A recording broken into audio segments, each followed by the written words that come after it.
vou saber te responder o que são relações de gênero, mas eu posso diferenciar aquelas outras relações que você colocou. Talvez te ajude um pouco, e até talvez pergunte para a professora, né? Eu acho que é dever dela também te ajudar a compreender isso aí, as relações de gênero. Mas aí eu explicando talvez outras, um pouco das outras ali, talvez ajude a compreender. Relações de parentesco é um conceito do Levi-Strauss, do antropólogo Levi-Strauss, para caracterizar relações entre ahm, pessoas relacionadas a um núcleo familiar e a sua genealogia.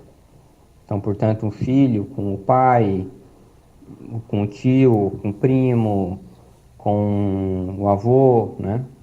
E o Levi-Strauss foi um grande estudioso dessas relações de parentesco de diferentes culturas e analisou coisas mitológicas, por exemplo, culturais ou até sociais que são relacionadas a ela. Um exemplo que é bem conhecido é os casos de monarquia que são levados por linhagem de sangue. Isso é um tipo de relação de parentesco ligado ao poder da monarquia e que se dá não por esse poder não passa um pelo outro por relações políticas, mas por relação de parentesco, né? Então, a relação de parentesco seria isso, uma relação de sangue, de continuidade, né? Entre um pai, etc. E essas são, aí tem relações bem diversas. Quanto a relações culturais, sociais e políticas, elas são uma pirâmide, a gente pode dizer assim. A mais ampla dessas aí são as relações sociais. As relações sociais, inclusive, não se aplicam só a humanos. Há outros animais que são sociais, como abelhas e formigas ou cupins. São animais sociais. E animais sociais, eles fazem relações sociais. Relações sociais dizem respeito a funções específicas que os indivíduos cumprem nessa sociedade. Numa sociedade de cupins, por exemplo, tem a rainha, tem os cupins que são protetores, que são guardiões, que protegem o cupinzeiro. Tem aqueles cupins que são operários, tem os cupins que são transportadores, né? Isso tudo são funções sociais. A mesma coisa acontece com formigas e com abelhas, e também acontece com sociedades humanas. Sociedades humanas diversas têm relações sociais diversas, porque eles se organizam de forma diferente, né? Os indígenas, por exemplo, que viviam aqui há uns 5, 6 mil anos atrás aqui em Florianópolis, eles tinham um tipo de organização social relacionada à pesca. E as mulheres também pescavam, tanto mulheres quanto homens. Na verdade, as mulheres até mais do que os homens. E eles tinham um sistema, né?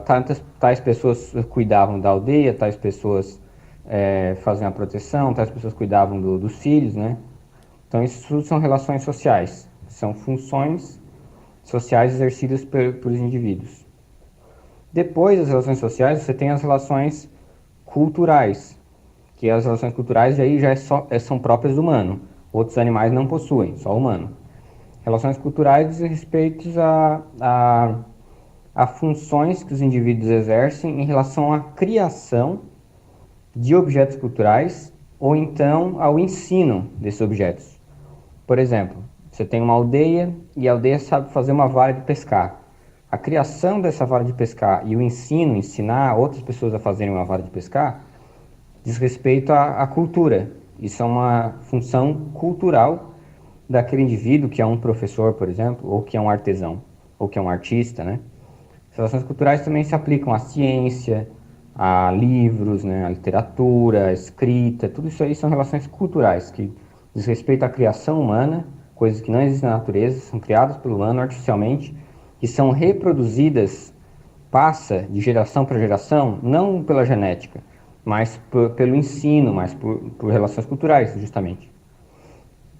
Depois, as relações políticas são aquelas relações exercidas entre os indivíduos para determinar a, a organização a organização política, propriamente dito, do regime. Ou seja,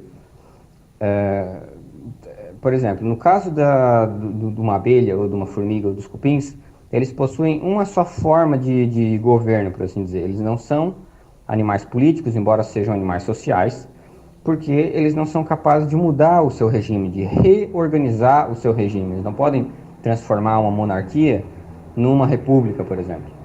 O humano não. O humano ele pode. Então isso é o que diferencia o humano como animal político de outros animais que são animais sociais, mas não políticos. Portanto, as relações políticas são as relações que criam a capacidade de transformar um governo por meio de uma revolução, por exemplo, que é o mais comum. Né? Isso aí pode ser até interessante para ti. Né? Você tem uma forma de governo, uma monarquia, por exemplo, você faz uma revolução para transformá-la numa república. Né? Isso são relações políticas que exerceram essa transformação.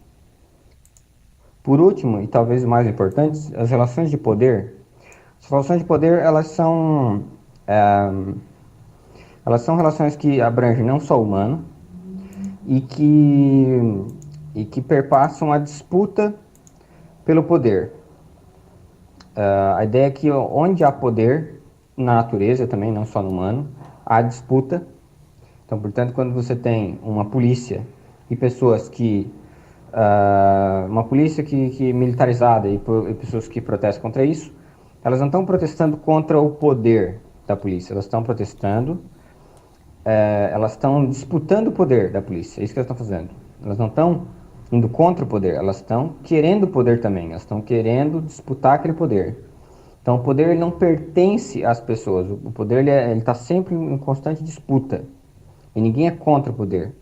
Todas as pessoas querem o poder e disputam esse poder para reorganizar esse poder na sociedade. Então, exemplos de relações de poder são pessoas que estão numa manifestação contra uma empresa ou contra a polícia, ou então um escravo e o senhor, quando o escravo se rebela contra o senhor. Porque quando o escravo não se rebela contra o senhor, o escravo não tem poder nenhum, não é uma relação de poder. Porque o senhor tem todo o poder, o escravo não tem poder e o escravo não resiste, portanto. Então, isso não é uma relação de poder. Isso é importante mencionar. A relação de poder é quando há poder nas duas ou três partes em questão e elas disputam entre si uh, o poder para ficar igualizado ou coisa parecida. Eu imagino, então, aí que vem a minha hipótese, né, que relações de poder podem acontecer entre gêneros, né? Por exemplo, quando as mulheres se fizeram as manifestações delas no século passado para poder votar, isso é uma relação de poder. É claro que isso envolve gênero, porque elas são mulheres e tal. Mas isso é uma relação de poder, porque elas têm poder também, embora menos, e os homens que mandavam mais na política tinham mais poder, e elas estavam disputando o poder e estavam querendo reivindicar mais poder para elas, né? Empoderar, né? De onde vem essa ideia de empoderamento. Então, por isso que a minha hipótese inicial seria que, bom, talvez relações de gênero seja um tipo específico de relação de poder, só que relações de poder que envolvem diferença entre mulher, homem e tal. Não sei, seria uma hipótese a ser confirmada ou não, conversar, né, com a professora e tal. Mas seria mais ou menos isso, tá? Relações de poder. Claro que a gente poderia entrar em detalhes maiores. O conceito de relação de poder vem do Foucault, um livro dele chamado Microfísica do Poder. E aí ele diferencia, por exemplo, o poder molar do poder molecular. O poder molar seria de mola, né? O poder molar é o poder relacionado a instituições, como um governo, por exemplo, o governo do Brasil, instituição, enfim, da polícia.